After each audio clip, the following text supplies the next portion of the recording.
Hi friends, मैं आपका दोस्त सुरेंद्र तोमर। और आज जो है हम उसी साइट पर आए हुए हैं जहाँ पे हमने पार्ट 1 तैयार किया था। तो आज हम क्या है उसका दूसरा पार्ट की वीडियो तैयार कर रहे हैं, और जो कि आपके लिए काफ़ी हेल्पफुल और पूरी एकदम सपोर्ट रहेगी। तो देखिए, जहाँ पे हमने वो पार्ट 2 ख़त्म करा था, पार्ट 1 ख़त्म करा था, तो वहीं से हम पार्ट 2 शुरू करने जा रहे हैं। तो देखिए, अगर आपने मेरा चैनल सब्सक्राइब नहीं किया, सब्सक्राइब करें, बेल आइकन को प्रेस करें, जिससे कि मेरी हर वीडियो आप तक पहुँच सके। तो देखिए, हम जहाँ पे हमने ख़त्म किया था, तो ये वाला क्या है, यहाँ पे क्या डिस्ट्रीब्यूट तक आ गए थे हम, जहाँ पे सप्लाई हमारी डिस्ट्रीब्यूट होती है। ठीक है, तो यहाँ से डिस्ट्रीब्यूट हो गई है। अब यहाँ पे क्या है, यहाँ पे अलग अलग रेटिंग के हिसाब से एमसीबी लगी हुई है। जो भी यानी कि 16 एम्पियर, 63 एम्पियर, 32 एम्पियर, उसके हिसाब से एमसीबी लगी हुई है। ये एक हमारी 80 एम्पियर की है। तो ये अलग अलग इसलिए रेटिंग के हिसाब से लगाई हुई है, जहाँ पे हमें जिस तरीके से मतलब जो लोड चाहिए, यानी कि कहीं किसी पे हमारा 40 एम्पियर चल रहा है या 60 एम्पियर चल रहा है, या कहीं पे 35 एम्पियर चल रहा है या 10 एम्पियर चल रहा है, तो उसी के हिसाब से हमें इन पे कनेक्शन दे देने हैं। उसी सिस्टम जो भी इक्विपमेंट चल रहा है, या एसी चल रही हो, कोई पावर पॉइंट का हो, या फिर एसएमपीएस का हो अपनी सप्लाई, तो उसी हिसाब से हमें बांट देना है। ठीक है ना, तीनों फेस पे इक्वल लोड हमें बांटना है, यानी कि बराबर बराबर लोड बांटना है, और न्यूट्रल हमें सबका इस जगह कनेक्ट कर देना है। यहाँ पे हमारी अर्थिंग भी आई हुई है। अर्थिंग में हम जो दूसरा हमारा पार्ट होगा उस पर हम बात करेंगे कि अर्थिंग का क्या है। ठीक है, वो भी हमारे आ जाएगी, क्योंकि जो भी हमारे टावर में जो यूज़ होने वाले इक्विपमेंट है, या जो भी होने वाली कोई अर्थिंग है, या टावर पे क्या क्या चीज़ लगाई जाती है, कौन कौन से इक्विपमेंट लगाए जाते हैं, तो वो सभी चीज़ के बारे में बात करेंगे हम। तो देखिए, यहाँ पे डिस्ट्रीब्यूट सप्लाई हो गई है। तो अब हम यहाँ से आगे चलते हैं, यानी कि सबसे पहले हम एसएमपीएस पे चलते हैं। ठीक है, तो देखिए, यहाँ का तो पूरा आपको समझ में आ गया होगा। दूसरी बात और बता दूँ मैं, जो हमारा ये कंट्रोलर लगा हुआ है, इसकी भी वायरिंग का पूरा एकदम वायरिंग का भी कनेक्ट करने का पूरा डिज़ाइन होता है, किस किस तरीके से ये डिज़ाइन की जाती है, और जो भी कॉन्टेक्टर होल्ड होना, अनहोल्ड होना, या वोल्टेज, जो भी वोल्टेज आने हैं, ठीक है, या LCU1, LCU2, RYB, यानी कि ये लोड दिखा रहा है जो भी है। अभी जो डीजी की जो बत्ती जल रही है, डीजी की एलईडी, तो डीजी पे लोड दिखा रहा है। ठीक है, तो देखिए, अभी ईबी के वोल्टेज दिखा रहा है, यानी कि LCU1, LCU2 इस तरीके से दिखा रहा है। LLOP बिलिंग कर रही है। LLOP अभी हमने डिसेबल की हुई है इसमें सेटिंग में, तो उस तरीके से। तो ये भी पूरा इसका ये कंट्रोल, यानी कि पूरा इसका दिमाग है, जो कि इससे बाहर इसके PMU के अंदर कुछ नहीं है, क्योंकि सभी चीज़ इसी से कनेक्ट है। इसको सब चीज़ का पता रहता है कि मेरे जो RYB फेस आई हुए हैं उसमें कितने वोल्टेज है, या कब हमारा जनरेटर चालू हो रहा है, कब इसको जनरेटर चालू करना है, सब इसी पे डिपेंड करता है। ठीक है ना। हाँ, तो देखिए दोस्तों, अब हम आ गए हैं अपने एसएमपीएस पे। ठीक है, एसएमपीएस की मैं पहले फुल फॉर्म बता देता हूँ। स्विच मोड पावर सप्लाई, यानी कि ये एक सप्लाई से दूसरी सप्लाई को कन्वर्ट करता है, यानी कि एसी सप्लाई से डीसी सप्लाई में कन्वर्ट करता है। इसका केवल यही काम है। ठीक है ना, तो इसका ये है हमारा एसएमपीएस। अब तो वहाँ से जो हमारा PIU है, PIU से सप्लाई आई है हमारी सीधी यहाँ पे उठ करके आई है। ठीक है ना, यानी कि RYB, ठीक है, इसमें भी, और ये न्यूट्रल दिया हुआ है, यानी कि हमारा जो सिस्टम है ये 3 फेज का सिस्टम है। ठीक है, 3 फेज का सिस्टम है, इसमें सप्लाई आई हुई है। अब यहाँ से कहाँ गई है, यहाँ से क्या है, यहाँ पे डिस्ट्रीब्यूट हो रही है। हर रेक्टिफायर के लिए हमारी जो सप्लाई है वो डिस्ट्रीब्यूट हो रही है। ठीक है ना दोस्तों, तो यहाँ पे ये जो MCB है, और जो ये हमारा 24 किलोवाट का, हाँ, तो दोस्तों ये हमारा जो एसएमपीएस है ये 24 किलोवाट का है, यानी कि एक मॉड्यूल हमारा 4000 वाट का है। तो हमारे इसमें 6 मॉड्यूल लगेंगे, तो 4 से 24, यानी कि 24 किलोवाट हो गया। ठीक है ना, तो देखिए 24,000 वाट यानी कि है, और अगर किलोवाट में कन्वर्ट करें तो 24 किलोवाट का हो गया। तो अपने मॉड्यूल के हिसाब से ही, रेक्टिफायर के हिसाब से ही हमारी अलग अलग MCB दी है। ठीक है ना, जहाँ से हर एक मॉड्यूल को डिस्ट्रीब्यूट हुई है सप्लाई, यानी कि इस पर लिखा हुआ भी है रेक्टिफायर 1, रेक्टिफायर 2। ठीक है, तो इस तरीके से लिखी हुई है। तो अभी हमारे जो 3 मॉड्यूल रन कर रहे हैं, तो इसके बाद में जो सप्लाई गई है, जो हमारे रेक्टिफायर की जो बैक प्लेन है, ठीक है, यानी कि जो पीछे की तरफ जो स्लोड है, वहाँ पे यहाँ से उठ के फिर सीधी वहाँ पे सप्लाई गई है। ठीक है, पीछे की तरफ, मैं इसमें दिखा नहीं सकता हूँ, इसमें आएगा नहीं, पीछे की तरफ गए हैं जहाँ से हमारे मॉड्यूल रन कर रहे हैं। ठीक है, तो यहाँ पे तो हमारी मेन सप्लाई आ गई है। यहाँ से क्या हम एक एक मॉड्यूल को ब्रेक भी कर सकते हैं, ठीक है, यानी कि बंद ऑन ऑफ भी कर सकते हैं। तो उसके हिसाब से ये एक एक MCB हर मॉड्यूल पे लगाई हुई है, ठीक है। यहाँ से सप्लाई गई है हमारी सीधी बैक प्लेन पे। बैक प्लेन के बाद में जब हमारी जो सप्लाई पीछे गई है तो उसमें क्या है, मॉड्यूल रन करता है, ठीक है। तो मॉड्यूल जब रन करता है, मॉड्यूल AC सप्लाई लेता है, यानी कि 220 वोल्टेज लेता है और आउटपुट में 48 वोल्टेज आउटपुट में निकालता है, ठीक है, जो कि हमारे सिस्टम की रिक्वायरमेंट है, जो DC वोल्टेज से चलता है, ठीक है। तो देखिए दोस्तों, फिर जब यहाँ से सप्लाई निकल जाती है तो फिर नीचे से जो केबल है, जो निगेटिव वाली, यानी कि जो बैक प्लेन जो है, जो इसकी जो मॉड्यूल की बैक प्लेन है, वहीं पे हमारा DC और AC भी जो कनेक्ट होती है, जो बार है वो कनेक्ट होती है, ठीक है। तो देखिए, ठीक है ना दोस्तों, जो हमारी जो बार है ये पीछे जो दिख रही है, जहाँ पे हमारी शंट लगी हुई है, वहीं पे हमारी DC और जो हमारा जो निगेटिव और पॉजिटिव, यानी कि दोनों वहाँ से निकले हैं, ठीक है। तो निगेटिव जो निकला है वहाँ पे हमारी जो बार भी लग रही है, यानी कि जो बैटरी बैंक जो चार्ज होना है, ठीक है, वहाँ पे शंट भी लगी हुई है। और यहाँ पे क्या है, जो हमारा जो पॉजिटिव आया सीधे इस वाले बस बार पे आया है, जो पॉजिटिव वाला जो है, ठीक है, जो पॉजिटिव आया। और निगेटिव जो आया, निगेटिव हमारा सीधा वहाँ से निकल करके एक शंट लगी है, शंट के बाद में फिर यहाँ पे आया है, जो कि LVD से कनेक्ट होके आया है, यानी कि पहले LVD में गया है, जो पीछे की तरफ एक LVD लगी हुई है, ठीक है, जो यहाँ पे आपको दिख रही होगी।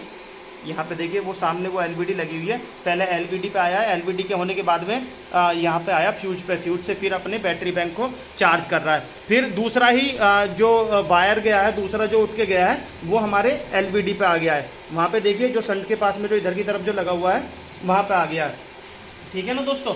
तो देखिए यहाँ से जो है फिर हमारे जो वहाँ पे क्या है, चारों वायर कनेक्ट है, एक ही लग में चारों वायर कनेक्ट है, जो चारों वायर हमारे इन LVD पे आ गया, यानी कि इन शंट पे आया है, ठीक है। हाँ, तो देखिए दोस्तों, जो हमारी शंट लगी हुई है, ठीक है ना, यानी कि 1 2 3 4, यानी कि चैनल 1, चैनल 2, चैनल 3, चैनल 4, हर चैनल के हिसाब से एक एक शंट लगी हुई है, ठीक है। शंट का क्या काम होता है, शंट का क्या है, ये एक इलेक्ट्रॉनिक डिवाइस है जो चलते हुए करंट को बताने का काम करती है, यानी कि प्रेजेंट टाइम में जो करंट चल रहा है हमारा, उसको बताने का काम करती है, यानी कि जो बहता हुआ यानी कि करंट है, ठीक है, तो उसको यानी कि लो रेजिस्टेंस पे ले जाने का काम करती है, ठीक है, यानी कम करने का काम करती है। तो और जब ही हमें लोड बताया जाता है, यानी कि हमें लोड बता पाती है, ठीक है। तो रेजिस्टेंस का इसका शंट का काम है, जब हमारा जो चलता हुआ जो लोड है, यानी कि जो DC लोड है, तो उसको हमें बताने का काम करती है, ठीक है, यानी कि जिस टाइम चल रहा होगा उसी टाइम का हमें लोड दिखाती है, यानी कि यही नहीं दिखाती है, इसके साथ में एक DC एनर्जी मीटर होता है, उसी के अकॉर्डिंग ही उन दोनों के संग में ही मिलके जब हमें लोड बताती है, ठीक है। तो शंट के बाद में फिर LVD आ जाती है, जो कि लो वोल्टेज डिस्कनेक्ट होता है, ठीक है, यानी कि जो LVD का काम है वो कनेक्ट और डिस्कनेक्ट करना है सप्लाई को, ठीक है। एक तरफ हमारी आ जाती है नॉन क्रिटिकल और एक तरफ आ जाती है क्रिटिकल। क्रिटिकल पे जो हम जो लिंक लगाते हैं, ठीक है, तो ये जो लिंक होता है, यानी कि 2 साइड 4 साइड 10 साइड, तो वहाँ पे सप्लाई हम क्रिटिकल से देते हैं और नॉन क्रिटिकल पे हमारा BTS रहता है। BTS के बाद में फिर सप्लाई हमारी यहाँ पे डिस्ट्रीब्यूट हो जाती है, ठीक है, हर चैनल के हिसाब से डिस्ट्रीब्यूट हो जाती है, यानी कि जैसे एयरटेल, आइडिया और जियो और BSNL, इस तरीके से हम चैनल वाइज बांट देते हैं, ठीक है, 1 2 3 4 5 4 पे, ठीक है। अब देखना यहाँ से जो ये दिए हुए हैं, ये HRC फ्यूज है, जो हाई रुप्टोरिंग कैपेसिटी, ठीक है, यानी कि कैपेसिटी के हिसाब से लगाए जाते हैं। ये अगर ओवरलोड होंगे तो तभी भी मतलब ये तभी भी हमारे सिस्टम को सेफ रखते हैं, यानी कि जो अगर ओवरलोड हो जाएंगे तभी भी ये मतलब सर्किट को ब्रेक करने का काम करते हैं, ठीक है, सप्लाई को ब्रेक करने का काम करते हैं, यानी कि इसीलिए लगाए जाते हैं ये HRC फ्यूज, ठीक है। अब कहाँ चलते हैं, अब आते हैं ये SPD है। SPD क्या है, ये सर्च प्रोडक्टर डिवाइस है, ठीक है, इसकी भी सप्लाई क्या है, हर फेस की इसी में गई हुई है, ठीक है ना, और न्यूट्रल भी गया हुआ है, और फिर न्यूट्रल यहाँ पर आया है नीचे, और ऊपर तीनों फेस गए हुए हैं, और प्लस अर्थिंग हो रही है, यानी कि अर्थ और हुआ है, ठीक है। तो फिर इसका SPD का क्या काम है, सर्च प्रोडक्टर डिवाइस है। ये देखिए बहुत कम समय के लिए जो वोल्टेज हमारे फ्लक्चुएट होते हैं यानी कि नैनो सेकंड के हिसाब से, उसको थोड़ा रोकने का काम करती है। ठीक है, अगर हाई वोल्टेज आ जाते हैं तो उसको भी कंट्रोल करने का काम करती है। इससे हमारा सिस्टम सेफ रहता है। ठीक है, यानी कि जो रेक्टिफायर वगैरह है पूरा SMP पूरा सेफ रहता है, जिससे कि हाई वोल्टेज से कोई फॉल्ट ना हो हमारे सिस्टम में, उसके लिए सेफ्टी के पर्पज़ से लगाई जाती है। ठीक है ना दोस्तों, तो ये हमारा SMP का कंट्रोलर है। कंट्रोलर एक इसका पूरा का पूरा कंट्रोल करने वाले कंट्रोलर है, जो कि इससे हर चीज़ कनेक्ट है, चाहे वो LVD हो, चाहे फिर AC सप्लाई हो। AC सप्लाई के वोल्टेज भी दिखाता है। ठीक है, और LVD कनेक्ट डिस्कनेक्ट बैटरी वाली भी। ठीक है, LLVD और BLVD क्रिटिकल नॉन क्रिटिकल।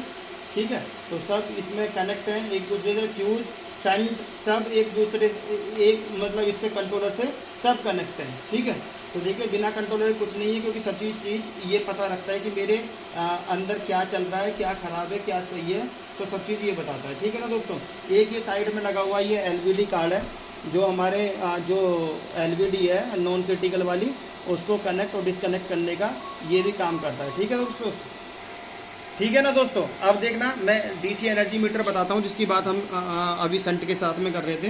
ये DC एनर्जी मीटर है। ठीक है, संट के साथ में यही रीडिंग देता है, यही प्रोवाइड करता है, प्लस लोड और देता है कि कौन से ऑपरेटर का हमारा कितना लोड चल रहा है, और प्लस यूनिट यानी कि जो हमारा जो करंट जो खर्च हो रहा है उसी के हिसाब से जो यूनिट है kWh, वो DC एनर्जी मीटर की रीडिंग प्रोवाइड करता है। ठीक है ना, इसी के इससे और संट के मिलके तभी हमें लोड प्रोवाइड होता है कि हमारी साइड पे कितना लोड चल रहा है, कितना क्या है, उसका हिसाब किताब ये रखता है। ठीक है, तो देखिए दोस्तों, ये SMPS का जो है,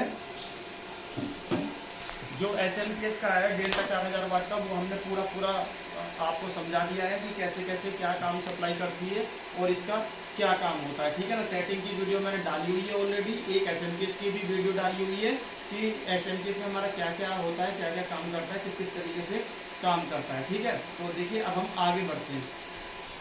हाँ, तो देखिए दोस्तों, अब हम आते हैं बैटरी बैंक पर। ठीक है, तो बैटरी बैंक क्या है, बैटरी बैंक, ठीक है, यानी कि बैटरी बैंक एक हमारा किस लिए लगाया जाता है। बैटरी बैंक एक हमारा जो हमारी जो ऑपरेटर है जो चलने के लिए, यानी कि कोई भी पावर है वो हमारा ये चार्ज मतलब ये स्टॉक रखा जाता है चार्जिंग का, जिससे कि हमारा कोई भी इक्विपमेंट मतलब ब्रेक ना हो, यानी कि डाउन ना हो। जो हमारा जो सिस्टम जो चल रहा है वो बैटरी पे ही कनेक्ट रहता है, यानी कि बैटरी पे चलता है और बैटरी पे चलता है। और जो हमारा जो सिस्टम है यानी कि जो SMPS है वो केवल मॉड्यूल जो है चार्जिंग करने का ही काम करता है, यानी कि जब अगर उसमें पावर ऑन होगी मॉड्यूल में तो बैटरी बैंक को चार्ज करेगी, प्लस हमारे ऑपरेटर भी चलाएगी। ठीक है, तो देखिए ये जो हमारा जो बैटरी बैंक है इसलिए लगाया जाता है हमारा पावर, यानी कि जो कि हमारे जो BTS है उसकी पावर ऑफ ना हो, यानी कि 24 आवर चलती रहे। ठीक है, अब तो देखिए बैटरी बैंक में क्या करना है, ये कैपेसिटी के हिसाब से लगाए जाते हैं, कैपेसिटी के हिसाब से ही हमारा बैकअप देते हैं, यानी कि अगर 600H का है या कोई 400H का है तो जितना हमारा लोड चल रहा है डिवाइड जो कैपेसिटी और प्लस डिवाइड जो हमारा जो लोड चल रहा है, तो हमारा बैकअप भी निकल के आ जाएगा, कितना हमारा साइड का बैकअप आ जाएगा, प्लस 80% और निकालना है उसका। ठीक है, तो 80% आ जाएगा।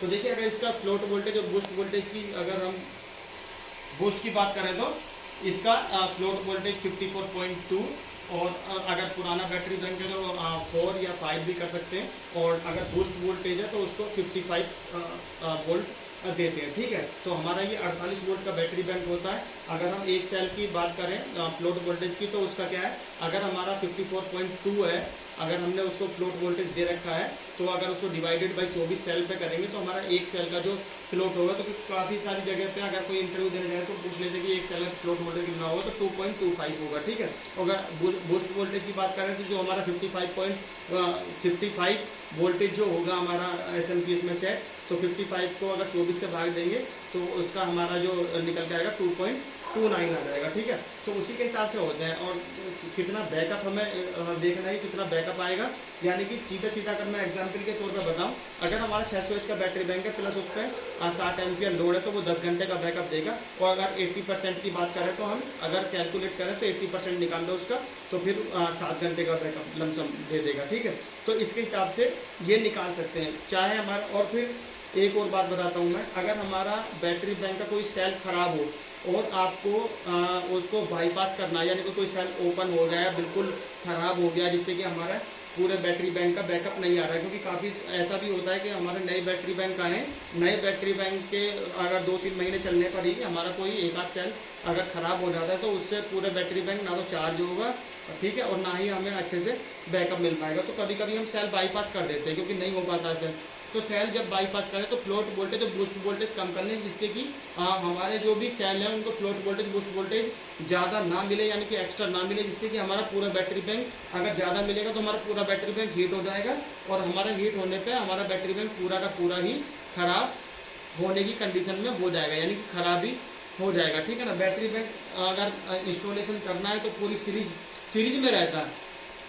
अगर बैटरी बैंक की बात करें तो ये सीरीज में रहता है, यानी कि एक अगर सेल है हमारा 600 एम्पियर का और 2 वोल्ट का, तो ये सारे सीरीज में होंगे, ना कि पैरेलल में। अगर हमें 2 बैटरी बैंक अगर हम अपने सिस्टम में लगाते हैं, यानी कि हम अपने एसएमपीएस में अगर 2 बैटरी बैंक लगाते हैं तो दोनों बैंक को पैरेलल में होंगे, ठीक है। सीरीज में केवल यही सेल होंगे जो 24 सेल होंगे हमारे सीरीज में। अगर दूसरा बैटरी बैंक होगा तो वो हमारा सप्लाई जो एसएमपीएस में जाएगी पॉजिटिव निगेटिव, तो वो सीधे पैरेलल में जुड़ती है, ना कि कोई निगेटिव में। अगर कोई पूछ बैठे कि हमारा जो बैटरी बैंक होता है वो सीरीज में होता है कि पैरेलल में होता है, तो उनको बताइए कि हमारा सीरीज में होता है। अगर पैरेलल में जोड़ेंगे तो वोल्ट ही नहीं बढ़ेंगे, हमारे 2 के 2 वोल्ट रह जाएंगे, चाहे हम उसमें 1000 सेल जोड़ लें, ठीक है। तो देखिए दोस्तों, इस तरीके से मैं हर वीडियो बनाता रहूँगा और इस तरीके से मैं आपको समझाता रहूँगा, ठीक है ना।